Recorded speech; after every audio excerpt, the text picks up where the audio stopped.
मार्गदर्शक के इस एपिसोड में आपका स्वागत है। आपके साथ मैं हूं निधि और हमारा मार्गदर्शन करने के लिए हमारे साथ मौजूद है ममता अवस्थी जी। ममता जी, बहुत बहुत स्वागत है आपका। धन्यवाद निधि। दोस्तों, जैसे जैसे एग्जाम्स का जो फीवर है वो उतरता गया, एग्जाम्स का मौसम खत्म हो गया और अब बात आ चुकी है करियर को चूज करने की। और कई लोग ऐसे पॉइंट पर खड़े हैं जहां पर वो अपने इंटरव्यू को लेकर, जॉब को लेकर, क्योंकि कई सारे एग्जाम्स के रिजल्ट्स भी आ चुके हैं, तो अब बात आ चुकी है जॉब को लेकर। तो वैसी कई सारी क्वेरीज हमारे पास आई है और आज हम वही डिस्कस करने वाले हैं। तो ममता जी, शुरुआत करें? बिल्कुल। तो सबसे पहले लेटर जो हमें लिखा है वो है स्वप्निल जी का। अभी अभी इन्होंने अपनी एजुकेशन कंप्लीट की है और हाल ही में इन्होंने 4 से 5 जगह जॉब के लिए अप्लाई भी किया है। जहाँ जहाँ इन्होंने अप्लाई किया है वो सभी अलग अलग तरह की जॉब से, यानी जॉब प्रोफाइल जो है वो अलग अलग है। और इनके साथ कुछ फ्रेंड्स भी हैं इनके जिन्होंने सेम जगह अप्लाई किया है। फ्रेंड्स के साथ बेनिफिट ये है कि वे उन कंपनीज में पर्टिकुलर रेफरेंस के साथ जा रहे हैं, लेकिन स्वप्निल के पास इस तरह की कोई रेफरेंस, कोई अप्रोच नहीं है। तो एक डर, तो पहला डर तो इनका यही है कि इनके पास कोई रेफरेंस नहीं है। दूसरी बात कि जॉब प्रोफाइल चूंकि इनका अलग अलग है, तो कॉमनली अगर किसी इंटरव्यू की बात करें तो एक कॉमन इंटरव्यू की प्रिपरेशन किस तरह से की जाती है और एक एम्प्लॉयर जो होता है उसका नज़रिया क्या होता है एक इंटरव्यू जो देने जा रहे हैं, जो कैंडिडेट है, उनको परखने का। ये तो बहुत ही कठिन सा सवाल है क्योंकि हर जॉब की अलग अलग रिक्वायरमेंट होती है। तो एक मैं नहीं समझती कि हम कुछ इसको बहुत ज़्यादा जनरलाइज कर सकेंगे, लेकिन फिर भी एक गाइडेंस मैं दे सकती हूँ कि एम्प्लॉयर की सोच बहुत सेल्फिश होती है। आपको हमेशा ये बात ध्यान रखना चाहिए, चाहे आप किसी कॉरपोरेट में जाएं, चाहे आप किसी प्राइवेट में जाएं। आपको अगर आप जा रहे हैं जॉब लेने के लिए जी। तो आप लेने वाली स्थिति में हैं और एम्प्लॉयर देने वाली स्थिति में है। तो जब वो आपको कुछ देंगे तो नेचुरली वो आपसे बहुत कुछ एक्सपेक्ट करते हैं, बिल्कुल, है ना। इसलिए जब आप इंटरव्यूज़ के लिए जाएंगे तो वो आपसे कभी ये नहीं पूछेंगे कि क्या आप ये काम कर सकते हैं। इस टाइप के क्वेश्चन को लेके आप अपने दिमाग को मत परेशान करिए, क्योंकि ये आप काम कर सकते हैं तभी तो आप गए होंगे इंटरव्यू देने, ऑब्वियसली ये वो मान के चलते हैं। आपसे वो इस तरीके से ज़रूर पूछ सकते हैं कि आपके हिसाब से जिस काम के लिए आपने अप्लाई किया है उस काम के लिए कौन कौन सी क्वालिटीज़ या कौन कौन सी स्किल्स, क्या क्वालिफिकेशंस रिक्वायर्ड हो सकती हैं, वो आपसे ऐसा पूछ सकते हैं। उसके बाद वो आपसे पूछ सकते हैं कि आपकी क्वालिफिकेशंस क्या क्या हैं, आपकी क्वालिटीज़ क्या क्या हैं, आप अपने आप को कैसे इस जॉब के लिए फिट पा रहे हैं। इस टाइप के आमतौर पे क्वेश्चंस पूछे ही जाते हैं जी। और अगर आप को वो आप में इंटरेस्टेड होते हैं आपके जवाबों से, तो फिर वो एक स्टेप आगे बढ़ते हैं और आपको 2-3 तरीके से और पूछने की कोशिश करते हैं। जैसे आपको कोई मोटिवेशन है कि नहीं है यहाँ काम करने के लिए, आपको इस कंपनी का कहाँ से पता चला, इस टाइप के क्वेश्चंस पूछते हैं, ताकि वो एक एनालिसिस करते हैं कि उनका दूसरा डिपार्टमेंट जो मार्केटिंग से रिलेटेड है या जो एडवर्टाइजमेंट से रिलेटेड है उसका असर कितना हो रहा है जी। मतलब आप ये मत सोचिए कि जब वो आपका इंटरव्यू ले रहे हैं तो उनके दिमाग में सिर्फ आपका इंटरव्यू लेना है, ऐसा नहीं है। वो अपनी स्थिति को भी एसेस साथ में करते जाते हैं जी। लेकिन इसका ये मतलब नहीं कि आप ओवर कॉन्फिडेंट हो जाएं। ये भी एक बात आपको हमेशा ही ध्यान में रखनी है। कभी कभी वो आपसे ये भी पूछ सकते हैं कि आप हमारी ही कंपनी में क्यों काम करना चाहते हैं, ये भी वो जानना। इसलिए जब आप किसी इंटरव्यू के लिए जाते हैं, आप किसी पर्टिकुलर, जैसे इन्होंने कहा कि इन्होंने 3-4 जगह अप्लाई किया, तो इनका टास्क काफ़ी डिफ़िकल्ट है, क्योंकि इन्होंने जहाँ जहाँ अप्लाई किया कहीं ना कहीं इनको उन कंपनीज के बारे में थोड़ी थोड़ी सी नॉलेज ऑलरेडी कलेक्ट करके रखनी चाहिए। बिल्कुल, अदरवाइज़ ये कहीं भी अटक सकते हैं। वो कंपनीज कौन से काम करती हैं, किस टाइप के काम में इंटरेस्टेड हैं, वो किस टाइप से आगे बढ़ी हुई कंपनी है, किस लेवल से स्टार्ट हुई थी, टर्नओवर कितना है, प्रॉफिट कितना है, इस टाइप की कुछ जनरल चीज़ें, उसका रेपुटेशन कैसा है, प्रोडक्ट्स क्या क्या हैं, इनको पता होना ये सब ज़रूरी है। कभी कभी क्या होता है कि आपको वो एक सिचुएशन दे देते हैं कि जब आप में इंटरेस्ट बढ़ता जाता है इंटरव्यू लेते समय, तो फिर वो आपको एक स्थिति दे देते हैं और आपसे कहते हैं कि मान लीजिए आप काम कर रहे हैं और इन परिस्थितियों में कुछ ऐसा हो जाता है, तो आप उसको कैसे डील करेंगे जी। यहाँ पे वो आपकी बहुत सारी स्किल्स को चेक करते हैं। जब आप जवाब दे रहे हैं इस चीज़ का कि आप इन परिस्थितियों से कैसे बाहर निकल सकते हैं, तब आपको बहुत ध्यान रखना है कि ये हाइपोथेटिकल परिस्थिति नहीं है। आपको अगर उन्होंने इस टाइप का कोई सिचुएशन दी है तो ये एक्चुअल सिचुएशन है। इस एक्चुअल सिचुएशन में वो आपको डाल चुके हैं। अगर आप सच में पढ़ते हैं तब आप क्या करेंगे। ये कभी कभी जो आते हैं इंटरव्यूज़ वो बहुत ज़्यादा कॉन्फिडेंट हो जाते हैं, बहुत ज़्यादा इजी फील करने लगते हैं जब क्वेश्चन इस लेवल पे आता है तब। क्योंकि तब तक अगर एम्प्लॉयर इंटेलिजेंट है, अगर एम्प्लॉयर टैक्टफुल है तो वो काफ़ी सारी बातें जान चुके होते हैं, और अगर वो इंटरेस्टेड होते हैं तभी वो इस नेक्स्ट सिचुएशन में डालते हैं। देखिए निधि, टाइम पास करने के लिए तो कोई इंटरव्यूज कंडक्ट करता नहीं है। आज के ज़माने में किसी के भी पास टाइम नहीं, जब ज़रूरत होती है तभी जब ज़रूरत होती है। तो इसीलिए मैं कह रही हूँ कि आप इस क्वेश्चन का जवाब बहुत ध्यान से दीजिए। बिल्कुल। इस क्वेश्चन में आपका अगर जवाब जरा सा भी हिलता है तो इससे आपकी पर्सनालिटी की बहुत सारी जो कमियां हैं वो बाहर आ सकती हैं। क्योंकि यहाँ पे वो चेक करते हैं कि आप में कोऑर्डिनेशन स्किल कितनी है। आप अपने कलीग्स के साथ, अपने जैसे हम कह रहे हैं एक स्टेप हायर लेवल के ऑफिसर्स, एक स्टेप लोअर लेवल के ऑफिसर्स और आपके लेवल के ऑफिसर्स के साथ आप किस तरीके से डील कर सकते हैं जी। ये चेक करने का ये सबसे अच्छा तरीका है। बिल्कुल सही। तो अगर आपको सिचुएशन देने की नौबत आ चुकी है तो आप समझ लीजिए कि आप आगे तो बढ़ चुके हैं, लेकिन सबसे डेलिकेट क्वेश्चन आपको जो दिया गया है वो यही क्वेश्चन है। बिल्कुल।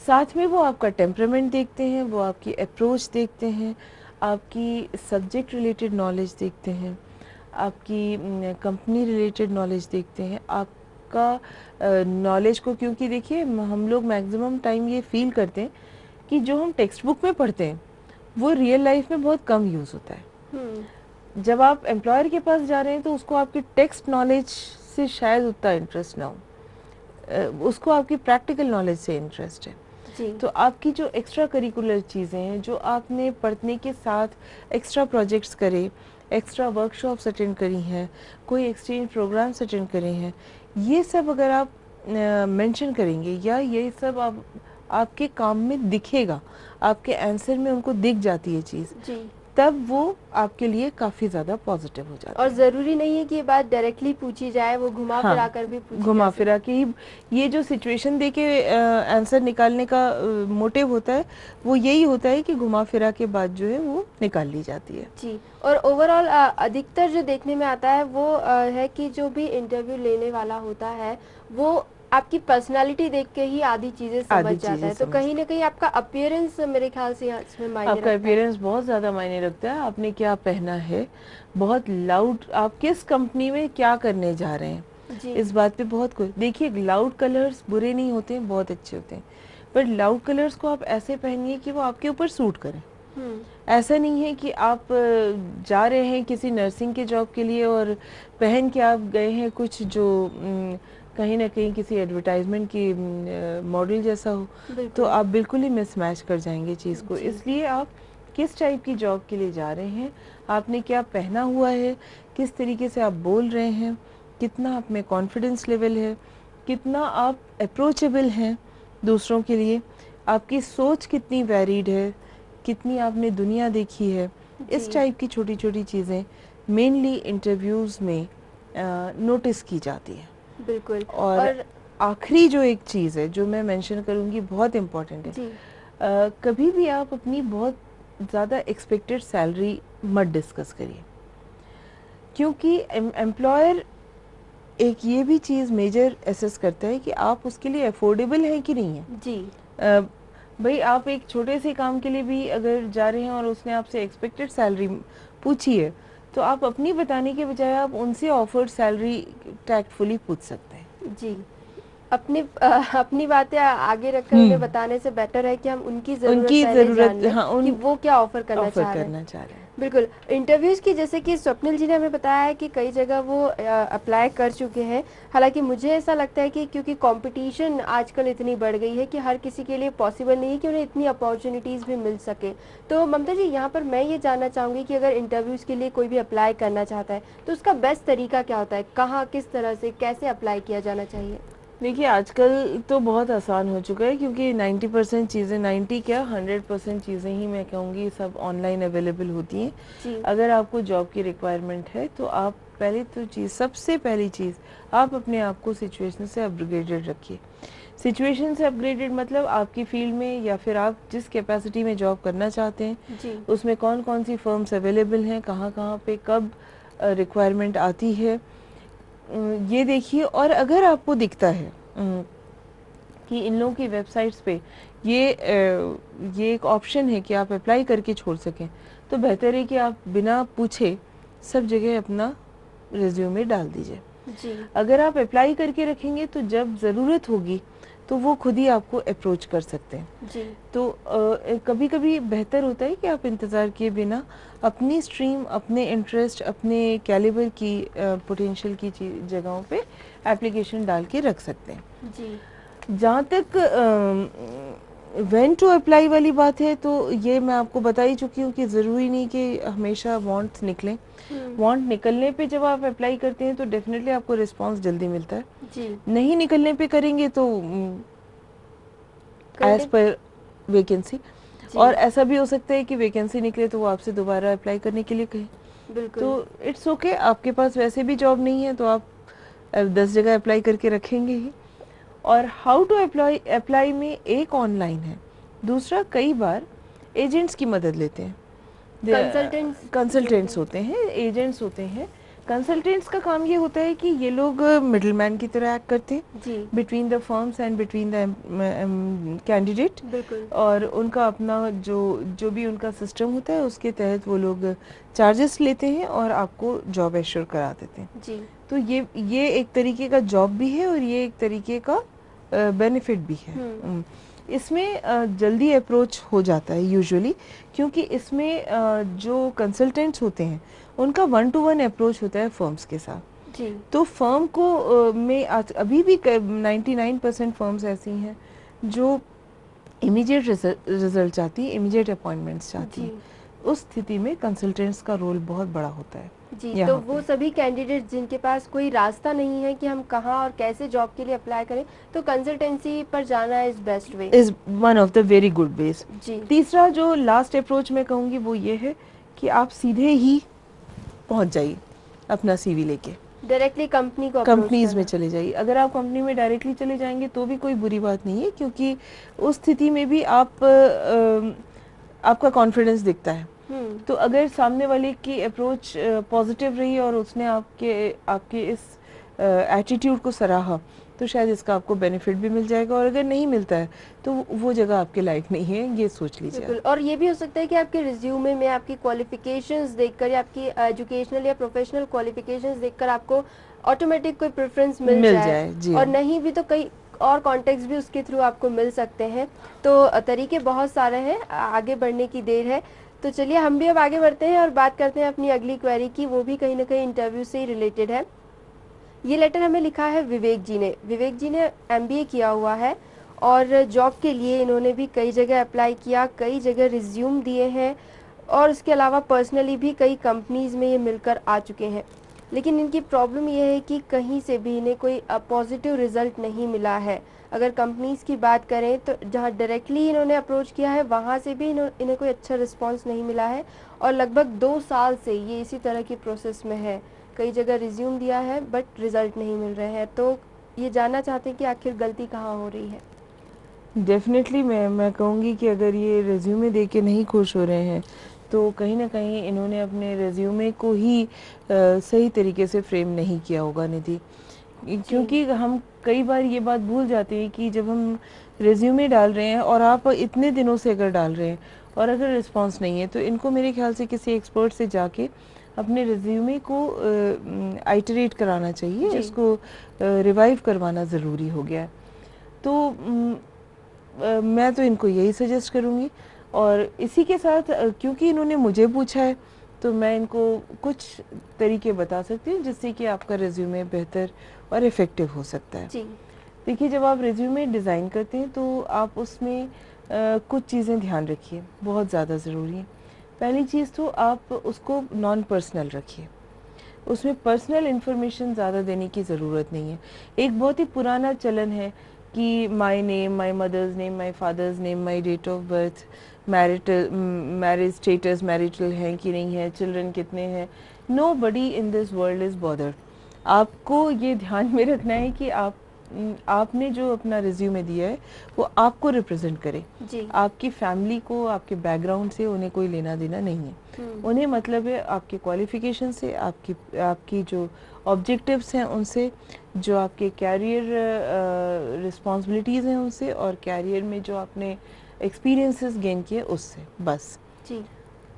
तो आप इन चीज़ों को अवॉइड करिए, क्योंकि 99% केसेस में मेरे ख्याल से आधे से 1 मिनट टाइम होता है एम्प्लॉयर के पास रिज्यूमे देखने का। जी। इससे ज़्यादा टाइम कोई भी डालता नहीं है, खासकर अगर वो फ्रेशर का रिज्यूमे है। तो फ्रेशर का रिज्यूमे हमेशा 1 पेज का होना चाहिए। आप कोशिश करिए कि 1 से ज़्यादा नहीं। वो कोई आप बुक नहीं लिख रहे हैं, कोई अपने ऊपर आर्टिकल नहीं लिख रहे हैं, वो आप अपनी मार्केटिंग कर रहे हैं। जी। तो मार्केटिंग करते समय आपको इन एंड आउट बताने की ज़रूरत नहीं है, आपको अपनी खाली पॉजिटिव क्वालिटीज़ को हाईलाइट करना है। बिल्कुल। तो आपने अपना एक टाइटल, अपना नाम लिया, फॉन्ट साइज बहुत ही क्लियर और प्रेजेंटेबल सिलेक्ट करिए।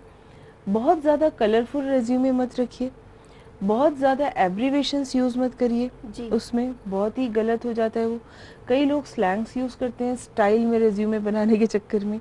I will not suggest that. Slangs use करने से आपकी जो रेज्यूमे की क्वालिटी है वो काफ़ी ख़राब हो जाती है, और कभी कभी नाराज़ भी हो जाते हैं एम्प्लॉयर्स यूजुअली। इसके साथ ही जब आप रेज्यूमे डिज़ाइन करते हैं तो आपको एक तो मैंने कहा नॉन पर्सनल रहिए, दूसरा आप अपने एजुकेशनल क्वालिफिकेशन को लास्ट में रखिए, आप अपने कैरियर एक्सपीरियंसेस को पहले रखिए। तो जब आप प्रीवियस जॉब आपने कहाँ पे किया, अगर किया तो, और नहीं किया तो आपने कौन सी वर्कशॉप्स अटेंड की, कौन सी इंटर्नशिप्स अटेंड की हैं, कहाँ कहाँ आपने एक्सपीरियंसेस गेन किए, ये चीज़ें आप पहले रखें। एजुकेशनल क्वालिफिकेशन को आप लास्ट में दीजिए। जी। रेफरेंसेस को मैं कहूँगी जहाँ तक हो सके अवॉइड करिए। बहुत लोग होते हैं जो रेफरेंसेस को बहुत हाईलाइट कर करके मेंशन करते हैं।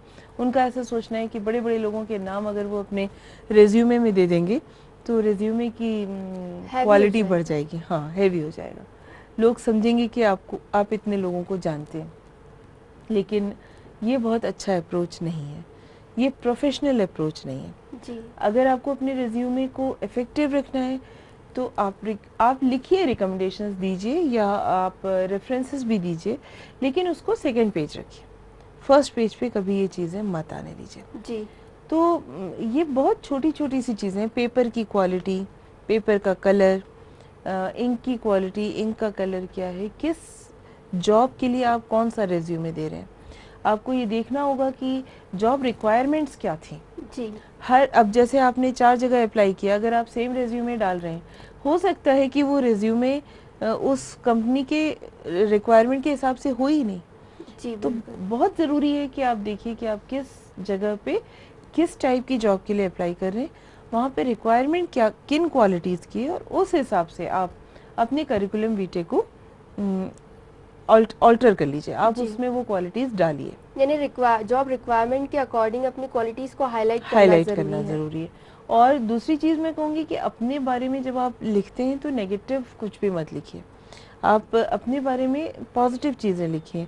जैसे अब ये चीज़ें लिखना बेकार है, जैसे मैं I am polite, I am smart, इस टाइप की चीज़ें मत लिखिए। ये जो एक रिज्यूमे का जो फॉर्मेट होता है उसमें स्ट्रेंथ्स और वीकनेसेस भी मेंशन होती है, क्या ये ज़रूरी होता है? नहीं होना चाहिए। हमेशा आप अपनी स्ट्रेंथ बताइए, वीकनेस तो उन्हें खुद ही वो उनकी रिस्पॉन्सिबिलिटी है। अगर उन्हें वीकनेस पता करनी होगी तो वो इंटरव्यू कॉल में खुद ही मैनेज कर लेंगे। तो याद रखिए कि एक्चुअली आप जब रिज्यूमे दे रहे हैं तो आप अपनी मार्केटिंग कर रहे हैं जी। इस रिज्यूमे के दम पे, या तो आपको इंटर्नशिप मिलती है या आपको जॉब मिलती है जी। तो ये रिज्यूमे आपको सेल कर रहा है ना। तो आप अगर अपनी नेगेटिव क्वालिटीज बताएंगे तो डेफिनेटली कोई भी नहीं आपको रखेगा, ये तो बिल्कुल। अंडरस्टूड वाली बात है। तो ये वीकनेस वाला सेक्शन तो हटा ही देना चाहिए। जी आपको भी निधि, आपने भी जब अप्लाई किए होंगे तो आपको भी इस टाइप की सिचुएशंस फेस करनी पड़ी होंगी कई बार। बिल्कुल। और कई मेरे फ्रेंड्स भी हैं, कुछ उनको लेकर क्वेरीज भी मेरे मन में है जो मैं ज़रूर आपसे जानना चाहूँगी। एक चीज़ होती है जब आपसे कहा जाता है टेल अस अबाउट योरसेल्फ, ये जो खुद का इंट्रोडक्शन देना, वैसे तो हम काफ़ी सारी चीज़ें इसमें मेंशन कर सकते हैं, बट एक पर्टिकुलर इंटरव्यू की अगर हम बात करें तो उसमें कौन कौन सी चीज़ें होनी चाहिए सेल्फ इंट्रोडक्शन में? देखिए, जैसे मैं आपको भी कह ही रही थी यही बात, जी सेल्फ इंट्रोडक्शन में कुछ चीजें नहीं मेंशन जो होनी चाहिए वो पहले देखते हैं। जी जैसे ऐसा मत मेंशन करिए कि I am smart, I am polite, I am approachable, इस टाइप की वर्ड्स मत यूज जी। करिए। आई एम टैलेंटेड, तो ये तो नेचुरली आप होंगे ही होंगे, जी है ना। तो आप जब अपनी क्वालिटीज को मेंशन करें तो आप ये मेंशन करिए कि यू आर कोऑर्डिनेटिव, आप अपने कलीग्स के साथ, अपने सबऑर्डिनेट्स के साथ बहुत इजीली मिक्स हो सकते हैं। You can mix up with every age group of people. You are expert in marketing, जी you are expert in expressing, you are expert in selling, ठीक है। यू आर, या फिर आपको अगर टेक्निकल स्किल्स हैं तो आप अपनी टेक्निकल स्किल्स को मेंशन करिए कि you have been working with so and so apparatus, या इस मशीन पे आप काम कर चुके हैं और आपको इन मशीन्स का इतना एक्सपीरियंस है। जी और आप ऐसा भी मेंशन कर सकते हैं कि कई बार आपने कई और सिचुएशंस को हैंडल करने में मदद करी है। बिल्कुल। वो और सिचुएशंस को आप मेंशन करना चाहें तो ठीक है, अदरवाइज टेक्निकल और सिचुएशंस एक एस्पेक्ट होता है, इमोशनल ऑड सिचुएशंस एक एस्पेक्ट होता है, और ऑर्गेनाइजेशनल ऑड सिचुएशंस एक एस्पेक्ट होता है। तो ये चीज़ें आप थोड़ा सा अपने दिमाग को फ्रेम करके अपने बारे में लिखते समय याद रखें अगर, तो आपका रेज्यूमे काफ़ी इफेक्टिव हो सकता है। और जहाँ तक फैमिली इंट्रोडक्शन की बात अगर है, क्योंकि वो भी एक एस्पेक्ट होता है सेल्फ इंट्रोडक्शन में, तो वो किस लिमिट तक होना चाहिए? नहीं, फैमिली इंट्रोडक्शन मेरे ख्याल से रिक्वायर्ड नहीं होता है। आपका नाम होना चाहिए और आपका डेट ऑफ बर्थ होना चाहिए, जिससे कि आपकी एज वेरीफाई होती है। जी बाकी इंट्रोडक्शन की ज़रूरत नहीं पड़ती, क्योंकि आजकल प्रोफेशनल वर्ल्ड में वो लोग खुद ही आपके बारे में डिटेल्स खुद ही निकलवा लेंगे। जी बहुत ज़्यादा इम्पोर्टेंट निधि, लास्ट में मैं एक पॉइंट कहूँगी कि आप अपने रिज्यूमे में जो भी मेंशन करते हैं वो सही होना चाहिए। जो डॉक्यूमेंट्स आप जमा करते हैं उन डॉक्यूमेंट्स के साथ रिज्यूमे में लिखी हुई चीज़ें मैच होनी चाहिए। जी जो बात आपने रिज्यूमे में लिखी है उस पर आपको खुद भरोसा होना चाहिए। वो तभी होगा जब आपने कुछ मैनिपुलेट नहीं किया, और जब आप इंटरव्यू के लिए जाते हैं तो आपका रिज्यूमे वहाँ सामने रखा होता है, जी तो उसमें लिखी हुई हर बात आपकी नॉलेज में होनी चाहिए, हर बात सच होनी चाहिए, हर बात पे आपको खुद भरोसा होना चाहिए, और हर चीज़ उसमें जो मेंशन्ड है वो आपको रटी हुई होनी चाहिए। ओके तो आपके लिए बहुत आसान होता है इंटरव्यू फेस करना। बिल्कुल। और एक छोटा सा पॉइंट जो मुझे हमेशा प्रॉब्लमेटिक लगता है वो है अपनी हॉबीज मेंशन करना, क्योंकि मुझे लगता है कि हॉबीज को लेकर सबसे ज़्यादा क्वेश्चंस किए जाते हैं, तो वो कहाँ तक इम्पोर्टेंट है? नहीं, रेज्यूमे में हॉबी मेंशन करना ज़रूरी नहीं है। Okay good quality resume should not have it. ये सब बातें इंटरव्यू के समय में आती है। मैं आपको निधि बता रही हूँ, मैंने कई लोगों के साथ बैठी हूँ मैं इंटरव्यूज़ में, और मैंने जो एम्प्लॉयर्स होते हैं उनको देखा है जिस ढंग से काम करते हुए, वो रिज्यूमे में इंटरेस्टेड नहीं होते, जी वो कैंडिडेट में इंटरेस्टेड होते हैं। उनको जब वो रिज्यूमे आँख के सामने आता है तो वो सिर्फ ये देखते हैं कि क्या ये कैंडिडेट अप्रोचेबल है, क्या हमारी कंपनी के हिसाब से इसके एक्सपीरियंसेस और क्वालिफिकेशन है कि नहीं है। बाकी चीज़ें वो जो एसेस करते हैं वो इंटरव्यू के दौरान पता कर लेते हैं। तो अगर उन्हें हॉबीज में इंटरेस्ट होगा तो वो ड्यूरिंग इंटरव्यू खुद ही पूछ लेंगे। हम अपने रिज्यूमे में पहले से मेंशन करके अपने बारे में सब कुछ बता देना, मेरे ख्याल से it's not a good idea. आप कहीं काम करने जा रहे हैं, क्योंकि उससे आपकी स्ट्रेंथ और वीकनेस दोनों पता चल जाती है। जी हॉबी से भी आदमी की क्वालिटी डिस्कस हो सकती है। बिल्कुल ये आपको अलर्ट रहना पड़ेगा। बिल्कुल आपका नेचर पता चलता है। जो टेंडर नेचर के लोग होते हैं उनकी हॉबीज कुछ और होती हैं, जो एग्रेसिव नेचर के लोग होते हैं उनकी हॉबीज कुछ और होती हैं। जी तो बेहतर हो कि रेज्यूमे में मत मेंशन करिए आप हॉबीज। जी तो ये था आज का मार्गदर्शन, जहां हमने जाना कि किन किन तरीकों से आप अलग अलग जॉब प्रोफाइल के लिए अप्लाई कर सकते हैं और छोटी छोटी सी बातों का ध्यान रखकर एक इंटरव्यू को क्रैक कर सकते हैं और बेहतर से बेहतर रिजल्ट्स पा सकते हैं। मार्गदर्शक में अगली बार फिर मिलेंगे एक नए टॉपिक के साथ। कोई भी फीडबैक या क्वेरी आप हम तक पहुंचाना चाहते हैं तो हमारा ईमेल आईडी है margdarshak.city@gmail.com। अपनी बातें हमसे जरूर शेयर कीजिए। अगली बार फिर मिलेंगे, तब तक के लिए नमस्कार।